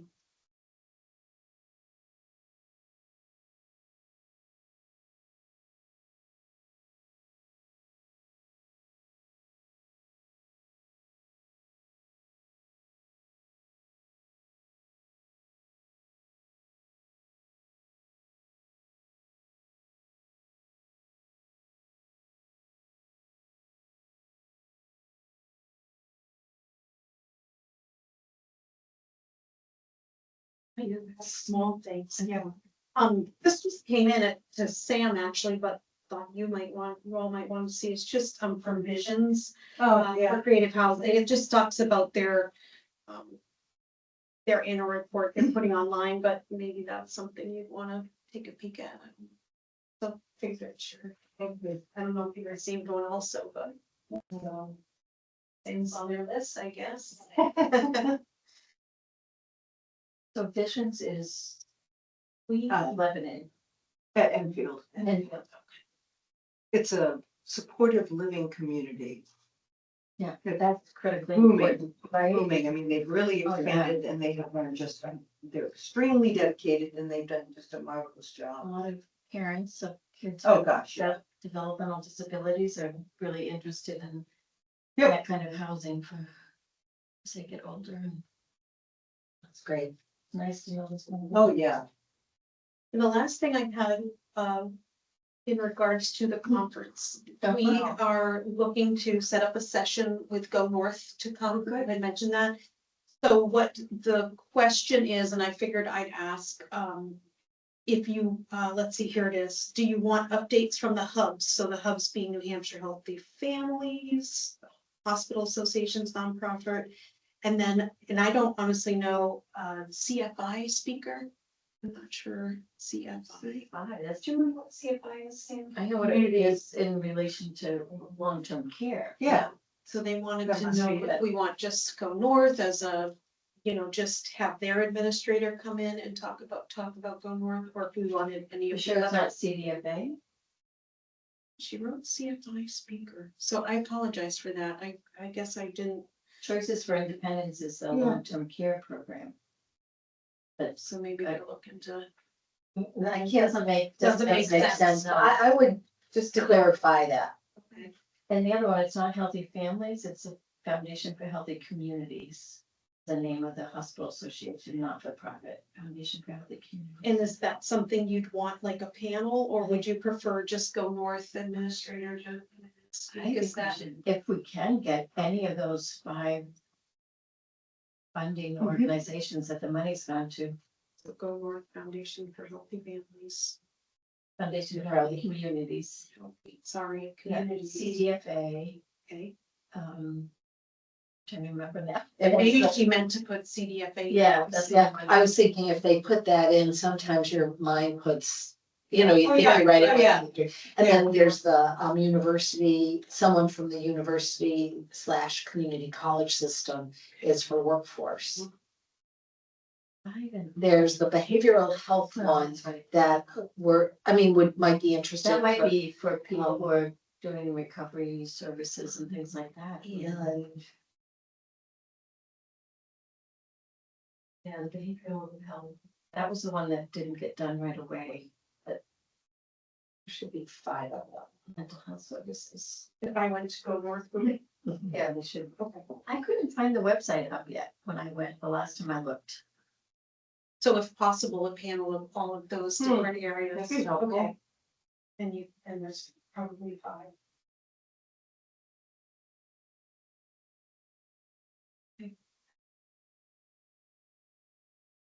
When you Google Go North, it comes up as it does, there is one that comes up. But it doesn't, Yeah. there is one that comes up under the governor's office. But I think it does Go North. But I was trying to figure out, okay, so there's the Community College System of New Hampshire, the CDFA, the Foundation for Healthy Communities. And they have the University System of New Hampshire as a separate one, the Community Behavioral Health Association. Yeah, so it has UNH and the, looks like UNH and the community colleges, they have, separate. And But this is just current contract, so I don't, so. But the people that go north would be able to help with that, I assume. Yeah, that's great. I think you guys are. Yeah, that's one we've got. We're just trying to pull it together and exactly how. So any other updates from the? Yeah. Performance updates, we're looking at speakers, kind of the logistics of the county cup stuff. Not a whole lot of movement at this moment, but we're just trying to work out the speakers and. Breakout Have you been involved in this when Grafton County was hosting? No, that preceded my time here. The only thing I did want to check in on, and I don't know where this would originate, but we had mentioned having speakers, a speaker or a session, that might offer a more comprehensive, so most of the sessions are for the departments that we have. So corrections, administration, nursing home. And I think Martha and I talked about it. I don't know if I talked to somebody else, but the idea of having a sort of a more comprehensive session on maybe the purpose of county government and things that commissioners might be able to contribute, and county administrators could also contribute to that. Did we talk about I that? did. I'm trying to remember more of the context around it too. Yeah, well, I think it was probably at the last conference that. Right. It felt like they're all it wasn't- enjoyable, but there's nothing for the commissioners. I mean, I hate to say it so baldly, but No, that's no, what it no, I is. think that's exactly right. Yeah, and yeah. Who do you envision? Do you envision someone giving that session, speaking on that session? These are things that we would have to. Maybe the commissioners should talk about that because. Because our sessions are filling up quick, so Well, we're, I we mean, I don't think have to this be. one on Go North is an important one. And we for us. definitely have sessions planned that are for everybody, not just Okay. very specific to. Okay, I mean, there's the affiliates, of course, they're choosing their sure, sessions they want. sure, but they're all more general sessions. Most of them are general. Oh, that's fine Most of then, them are that's general. fine. Yeah. Yeah, we don't need a commissioner session. I Okay. just meant, is there anything that I think would be More more, of interest. more in our wheelhouse? Yeah. Yeah. Okay, And that, for instance, certainly would be. okay. Yeah, and if we have any other thoughts, well, If we can be of any further help. Well, we've got a good list going now, and, this was one of the questions that we just had come up at our meeting last Friday. As far as, that, so we'll. Thank you. Thanks very much. and what's the County Cup looking like? Well, we don't want to give up our Oh, secrets right yeah, yet. come but, on, Commissioner. But it will be, we'll have a fun lunchtime session thing on Tuesday and then, fun evening game-ish type thing. So are Nice. there roles for the commissioners of Grafton County or others from Grafton County that need to be? Preparing at this point? Yeah. Not at this point. We haven't gotten into that detail yet. We're still sort of the high level. How's it gonna look? What's the schedule gonna look like? And then And then we'll get our I assignment. would expect that you'll probably be able to enjoy the conferences. Sounds like. Yeah, well, I mean, Yeah. but we are expecting as hosts that it's not all the staff, administrative staff having to do it. And, of course, Kate and Danielle are just amazingly helpful. Oh, yeah. Sure. But yeah, we'll let you know but at this moment, there's nothing very planned. Okay. Yeah. Great. Thank you. Commissioners, the Horse Meadow, that's at 11:30, so we got a little time. Other commissioners' issues? Yeah, I had two good conversations on Saturday, pertaining to two separate county issues. So one was with Henry Ahern, who is the of Plymouth, who is the owner of Bonnie Bray Farms. And he raises red deer and sells the venison. Is very highly rated. And we just had kind of an off the cuff, interesting conversation about the farm. You know, possibilities for the farm, Oh, the county farm. the not county his farm, sorry, not his farm, no. Possibilities for the county farm. Specifically, he was talking about ways that the county farm could possibly diversify its tasks.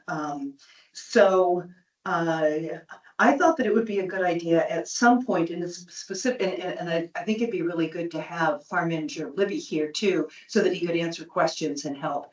I think Henry has been in before, but I don't think we've had him in to speak about it. When we talked about downsizing the herd and stuff a few years ago, I think he was one of the people there. But he just has some interesting ideas, and I think it would be very helpful to listen to this local farmer. He's in very strong support of the farm being sustained. And then the other conversation that I have, and I have to look at a text for it, was with Andrew Dorset, who is with the New Hampshire Department of Business and Economic Affairs. And he was just telling me that he had attended an annual delegation policy update at the Cheshire County building that had New Hampshire NHMA, New Hampshire Municipal Association, do a mid-session legislative update. And Margaret at NHMA said that that's the only region that requests her to do it. Do you think Grafton would be interested in having them come do an update for the delegation and other elected and appointed municipal and county officials? And then the rest of it is just, the logistics of it. But I think maybe we could have Andrew come in, he's local. Maybe we could have Andrew come in and just talk to us a little bit about it. So this would be, and I do think that the NHAC coordinates with the NHMA, but he's just suggesting that maybe this is information that it was interesting to him that no counties asked them to come in and talk about what they're doing.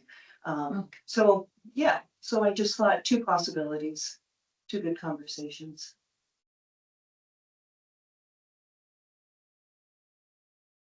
So was he talking about bringing BEA in or NHMA? No, he was talking about bringing NHMA in. Do you happen to know how closely NHAC aligns with NHMA? Pretty closely. And so I think that would probably be a question for Kate, maybe to follow up with Kate about this. Because it sounds like it was, he's suggesting that it was, and maybe Cheshire County. Maybe it would be good to coordinate or to talk to Chris Coates at Cheshire County and see what it is that they offered and any overlap with the NHAC and that sort of stuff.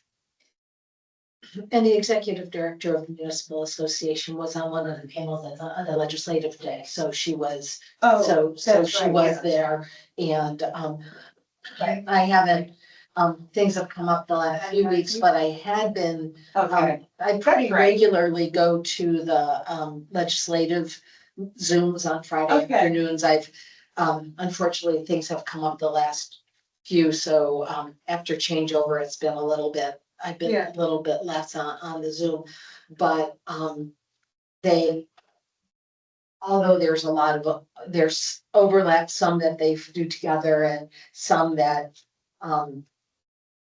they let one take the lead or the other, depending on how it really affects, but they watch it. So if something's affecting the municipalities, it's something our legislative, our lobbyists keep an eye on. Right.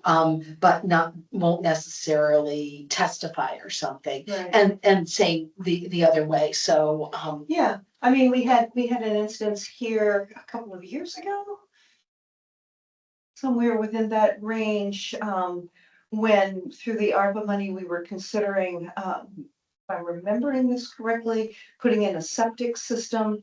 And there was a conflict that the county and the New Hampshire Municipal Association found themselves on separate sides, the town interests and the county interests. And so, and it is Andrew's business. He's specifically the finance director for the Office of Housing and Infrastructure Development at the Business and Economic Affairs. But it is his business to assist Grafton County, you know, to make it a great place to be. That's all I have. I think I'll just say and let people know that, Omer Ahern's funeral was this weekend, and, the county had, good representation, and along with, the people there, so, I think that he would have appreciated his send off. Think so. That, glad you guys could both be there. Absolutely. Holly was there, Yeah, Craig was Craig there. was there, and those were. Some of our delegates were there. Yeah, there was a lot of people there to support him. Thank you. So the only thing I had was I have a note from North Country Health Consortium. Bob, who was here, following it up to see if we had an opportunity to connect with anyone at the State Opioid Abatement Commission regarding funding opportunities. And so I will just get back to him and let him know 2 of us were on there. And just wonder, let them know what the plans, what the RFP is and where it is. And then if they're looking to apply for that, I don't know if we have any interest in getting any more funds in for any particular efforts here. And at this point, we put out the information on what else is available to other, through other sources, through Granite United Way, and I don't see us having any funds coming in anytime soon unless we ask for more.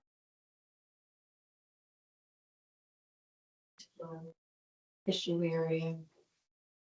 When Julie's back, she and I had that sort of down to speak Okay. about those two grant opportunities, so. See. If there's anything you can do. Yeah, there were those, well, if you can find that RFP. Yes, yeah, I have those links. Priorities are. Yeah. See if she doesn't. Mhm. Okay, I guess that's all. Commissioners. Right. We've got everything there. And we'll open up the public comment. Yeah, when you were talking about the conference, our affiliate is looking for something bigger and broader. We're bringing in Homeland Security to discuss layers of situations that really good everybody.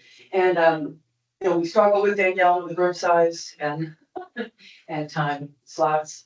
I'm sorry. We struggle with Danielle and scheduling, with the size of the room and Conference room. conference rooms. Okay. And so we're working with her on that because of private Oh, placeholder in. A lot of times they think it's just for our group, and in the past, before Danielle and Kate took over, we would bring in national speakers in. Oh, yeah. the Whole room, Yeah. so, that's what we're looking. Extremely important issue. Yes, yes. Couple other points, Andrew Dorset had a short stint here as county administrator a few years ago. And it ended over, this segue to the other subject. The last meeting I appeared regularly, Commissioner Ahern, I'm sorry, just missed a service. I had an obligation this weekend. Was pushing very hard for that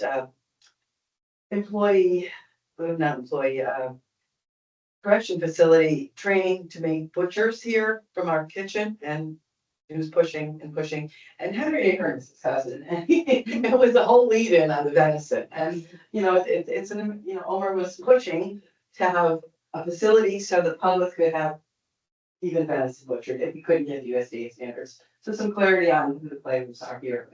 And I hope we don't revisit that, because what I said at that meeting and why I never returned to another monthly meeting after that was, I said, clearly, has anyone investigated the risk and liability associated with this program? And my comments, even though I was recognized, were not included in the minutes, and no one had an answer to that. No one had looked into that. And I now have a very strong history here of looking out the risk and liability to be thwarted. Thank you. Thank you. Online. Okay, we got Register Monahan hand raised here. Nick DeMayo just raised his hand. Mr. DeMayo, do you have a comment?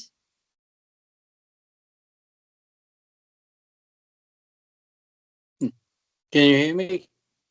We Yeah. can. All right, thank you. I have to repeat again that I think mics are needed, especially at the far end of the table. Could not understand IT Director Scott. He seemed to be talking into the table. And same thing with Miss Cooley and Miss Bowden. The other thing I think should be mentioned is the congressionally designated grants are earmarked as part of the big, beautiful bill put out by President Trump. So any grants that you're using from that fund should be duly noted. Thank you. Can I ask a question just for clarity? Sorry. Without getting involved, yes. Yeah. Can you just, what did you mean, Nick, when you said that they're earmarked by, what did you mean? Earmarked to be cut? Is that what you meant? I just didn't understand. I'm sorry, they're earmarked, from what I read in the paper, the Littleton Community Center was granted funds by Congresswoman Maggie Goodlander to the tune of $500,000 for the Littleton Community Center. And as I dove deeper into that research, the money that she gave to the Littleton Community Center was money that came from Trump's big, beautiful bill as a congressionally designated fund. Thank you. Thank you Yeah. for that. Okay, got it now. Thank you. All right, it looks like Emily Smith has a comment.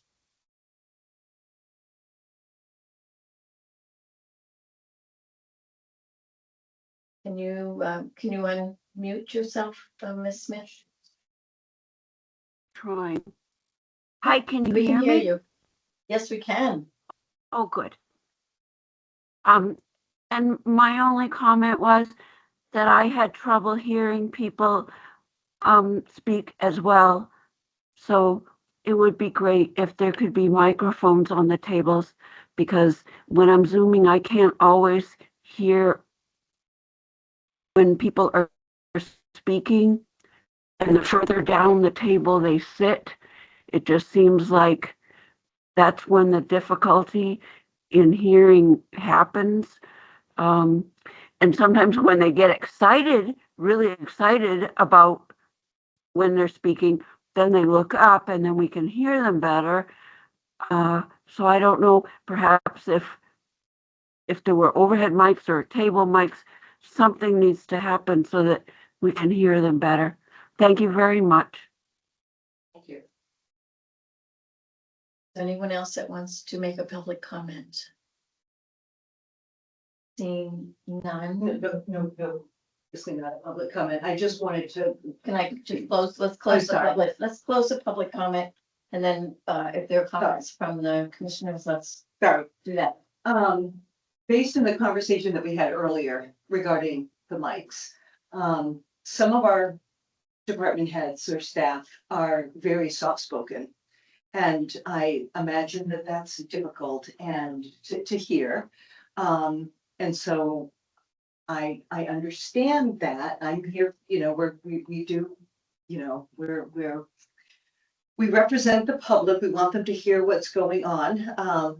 And so the problem with these mics, the little circular mics, is that they're omnidirectional. And so we've been trying to solve this issue. And our IT director of muffled sound. And our IT director said that perhaps the problem that's happening is that there's too many of those disc type of microphones on the table because they're omnidirectional, so they pick up everything, which can make hearing harder. So what I'm going to say to maybe move forward, and it's been mentioned a couple times, and maybe it'll be in the minutes, and so maybe we can actually pursue it. It has been suggested more than once that we have microphones at each place. We haven't taken that route, but they are unidirectional. And so they would only pick up my voice, they would pick up Commissioner Hedberg's voice, they'd pick up County Administrator, Assistant County Administrator, and Schultz. Dang it, Els Holt's voice. And so they would pick us up each individually. And I do think that that is something that we should look at because this problem is not going to go away. And I don't think I think we should be as open. If we're going to have Zoom meetings, then I think that it's fair. Because I've been on them myself. And I've said, I can't hear you. And that stops everything and people speak up. Well, I think we should fix this. I do find it interesting. I think that we're in the process of trying to fix it. We actually had a microphone at that end of the table today. This is For what that very purpose, Unbelievable. right down there where everyone was speaking. I And so it's not, it doesn't, you know, I don't know what works with this type of system. So what, and I agree. Individual microphones, the problem with having too many microphones is that then that. But these are unidirectional. Right. So We have to have 6 of them, I guess. well, it's been suggested before, and we just haven't pursued it, but I just think rather than hearing these criticisms that Yeah. folks understandably have, and I've had them myself, I think And we I should didn't look know into to have that. them ever, and I did it even from London, But England. many do. I mean, I don't know, but I don't know what the difference is, if it's different. Better to be in people. London. I think can also be people's individual devices that they're using that may not really be set up well. I don't know. I use my Mac. I don't know. And Can I we think look into it? I think sometimes if people can use earbuds that can help, but they have those, especially with an iPad, if you're using earbuds. That's a good suggestion. Or AirPods are probably the best to use with that. It can be a lot clearer. But it can be that we're trying to fix things that are also people's individual devices. I haven't sat at any other, I don't know. I haven't, I just think that we should follow up with that. And I think we are in the process of doing. no, I know, Yeah. I'm just adding another idea that was mentioned in the past. And I haven't sat in on any select board meetings or city council meetings where there have been problems with the sound. And of course, those are the unidirectional mics. But what are they connected to? I don't know what all the members of the I know. public are connected to. Yes. And I think that, we changed the mics today and we heard that it didn't improve it. So we might want to talk to Scott and see Good point. if this should be moved. Yeah. Keep distance, but maybe move it a few feet this way to get the middle of the table. And then before we invest in new mics, and if that doesn't work and we've tried the various positions, then But I would also ask people to look at their own devices, because it may not be the room mics as it could be people's devices. And so check it with other meetings that are listening. Good point. And then I did want to mention, Commissioner Commissioner McLeod, yes, may I add one more point? It's Sure. not only their devices, they're not, some of your guests are not trained professional Right. speakers. Thank They you. need. I they appreciate need that. Some kind of training. Yeah, thank you. No, I understand. I don't think that's our role to train people in their public speaking. I think it's a professional skill. People can get on their own or, but you know, the meeting is here. It's our work session and we need to get the information. And I understand you all want to hear, and I invite you all to come sit in the room with us even, if possible. Otherwise, we'll continue to work on our end of this.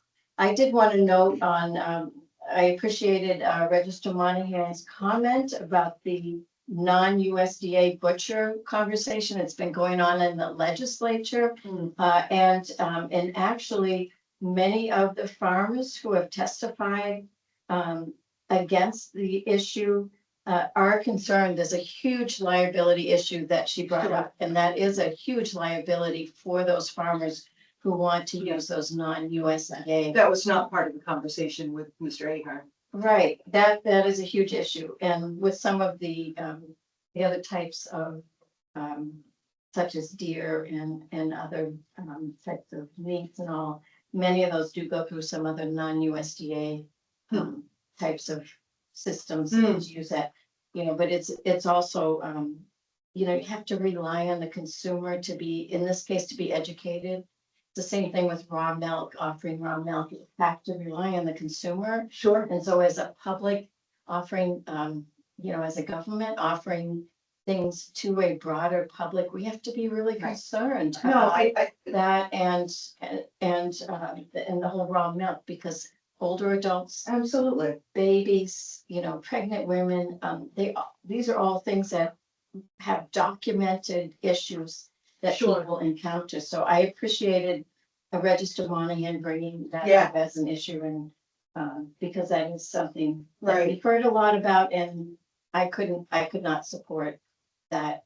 I really couldn't, anything that Commissioner Ahern had been asking about that. And then, I guess the rest of it is the sound system that we'll continue to work on. Thanks. I'm sorry, let me clarify something. So I don't think we need to, my comments did not mention processing meat and making it available to the public. And when I suggested that we bring in Henry Ahern, I don't think that we should assume, based on my conversation, that he's interested in the same things that Commissioner Ahern was. But just like Mr. Hatch, what's the farm in Vermont, like down near? Oh, what is it? Moby? It's no, on the Vermont side, it's huge.